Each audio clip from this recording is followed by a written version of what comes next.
Selamat datang di channel Reka Film. Buat kalian yang baru bergabung, jangan lupa klik tombol subscribe dan aktifkan lonceng notifikasinya agar tidak ketinggalan video-video terbaru dari channel ini.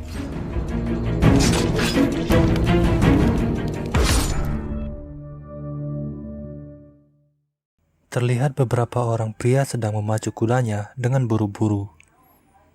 Dia adalah Raja Kuang He yang beberapa hari ini melarikan diri dari kejaran pasukan kerajaan yang memberontak. Sementara menunggu bala bantuan, mereka bersembunyi di sebuah rumah kosong. Tapi tiba-tiba, ribuan anak panah ditembakkan ke tempat persembunyiannya dan menewaskan beberapa pengawal yang setia. Taiyul yang selamat dari hujan panah, kemudian dengan gagah berani menghadapi para pemberontak sendirian.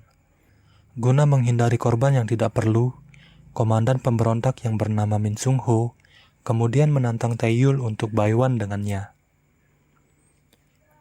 Diketahui Taiyul dan Sung Ho dulunya merupakan pengawal pribadi dari Raja Kuang He.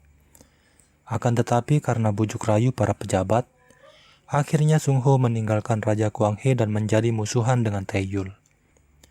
Sialnya dalam pertarungan ini mata Taiyul kelilipan, sehingga memberikan Sung Ho kesempatan untuk menyerangnya.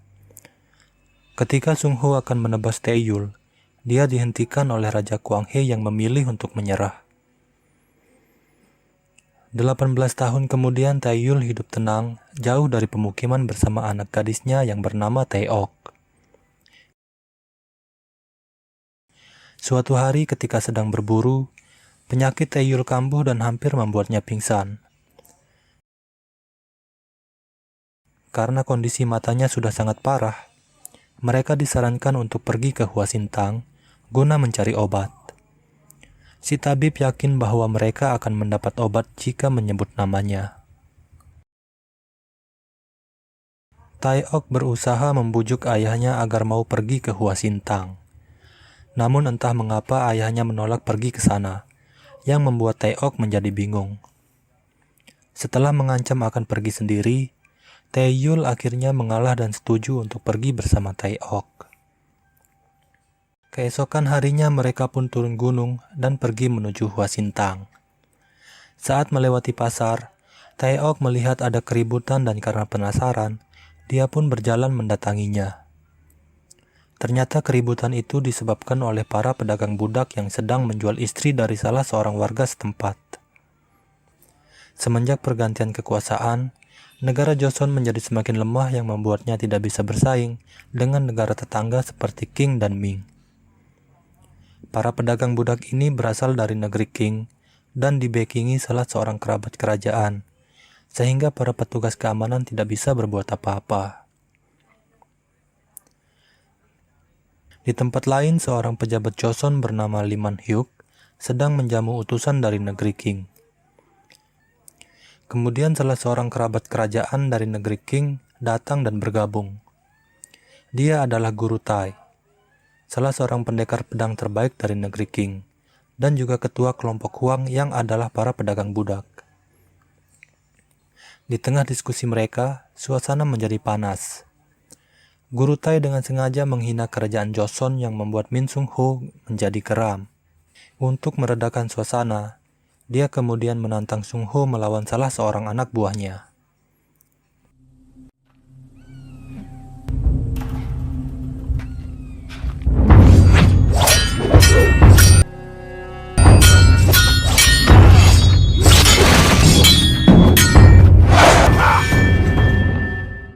Duel dihentikan ketika pedang Sung Ho hampir menusuk leher lawannya.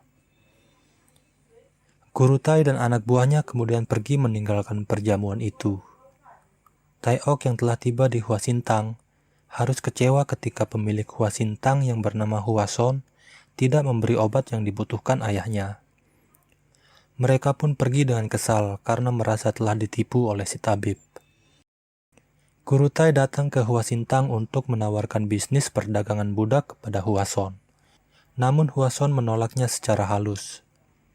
Merasa omongan Guru Tai semakin lama semakin ngaco, Hua Son kemudian pergi meninggalkannya. Malam harinya, Hua Son dipanggil pejabat Li untuk datang ke rumahnya. Pejabat Li meminta bantuan Hwason untuk dicarikan seorang anak gadis guna dijadikan anak angkat. Hwason menyanggupinya dan berpikir jika Tae-ok adalah calon yang tepat.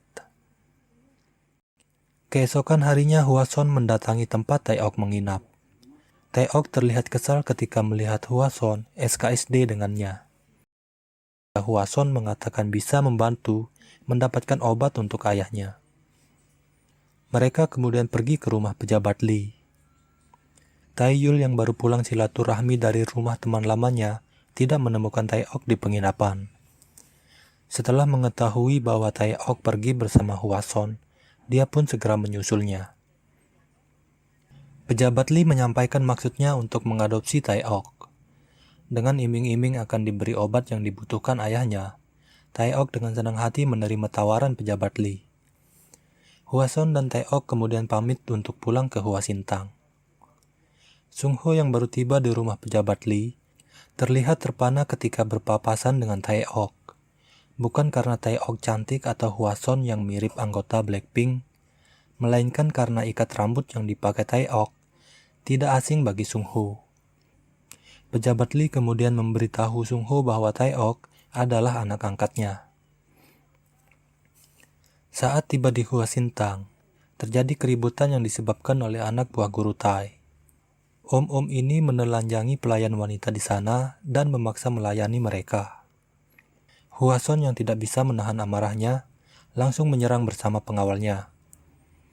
Tapi melawan satu orang saja sudah membuat mereka tak berdaya. Tae-ok datang dan melempar si brewok dengan batu yang membuat pipinya terluka. Si brewok yang murka langsung menyerang Tae-ok, tapi tiba-tiba Tae-yul muncul dan mengatakan, namanya juga anak kecil. Dia kemudian meminta maaf kepada brewok atas perbuatan anaknya. Si brewok akan memaafkan Tae-ok jika Tae-yul minta maaf sambil berlutut.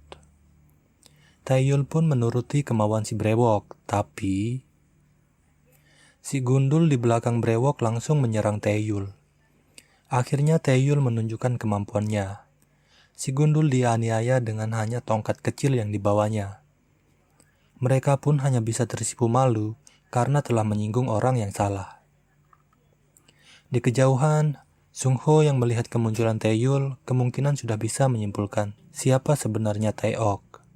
Di malam hari, Tae-yul kemudian menceritakan kebenaran tentang Tae-ok yang ternyata bukanlah anaknya. Tae-ok adalah putri dari Raja Kwanghae yang dulu dikudeta oleh para pejabatnya yang haus akan kekuasaan.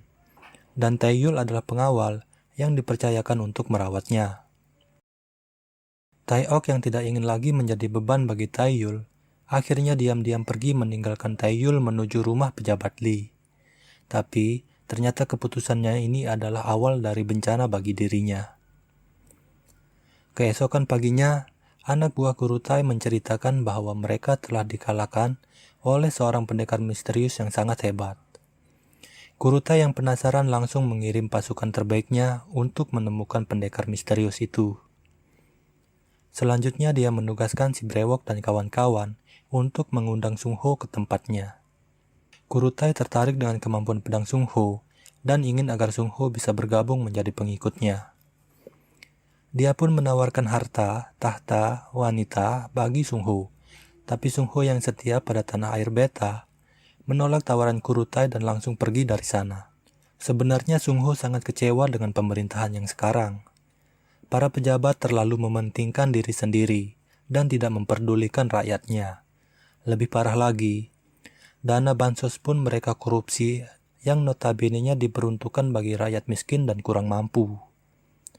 Sung-ho sangat menyesal telah membantu menggulingkan Raja Kwanghae. Dia pun memutuskan pensiun dari pemerintahan dan menjalani hidup apa adanya. Di tempat lain, Tae-yul yang tidak mendapati Tae-ok di penginapan memutuskan untuk mencarinya.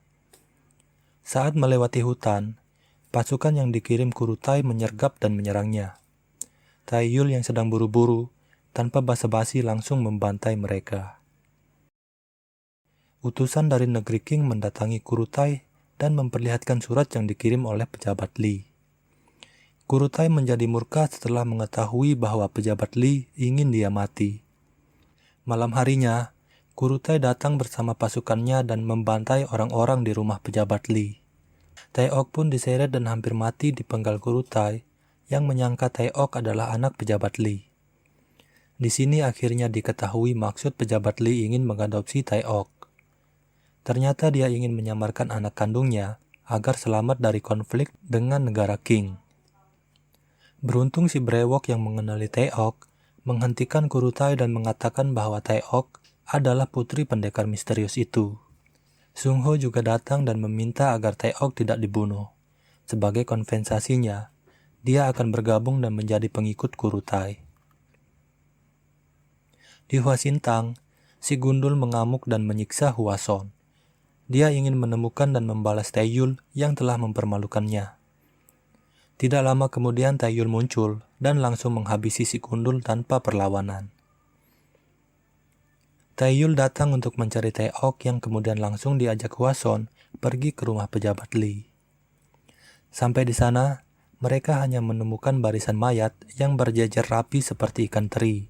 Tapi, Taeok tidak ada di sana yang bisa disimpulkan bahwa saat ini Taeok masih hidup. Taeyul kemudian menanyakan tempat berkumpulnya para pendekar pedang yang dijawab oleh Hwason, kedai arak. Taeyul pun pergi ke sana dan mengobrak-abrik tempat itu. Di sana dia mendapat informasi bahwa Taeok telah dibawa oleh para pedagang budak. Taeyul kemudian melanjutkan pencariannya ke markas para pedagang budak. Tapi, setelah melakukan pembantaian dan melepaskan para budak yang ditahan, dia tetap tidak menemukan Taeok. Beruntung ada salah seorang pedagang budak yang selamat dikarenakan ketika teman-temannya dibantai, dia sedang menunaikan hajatnya di semak-semak.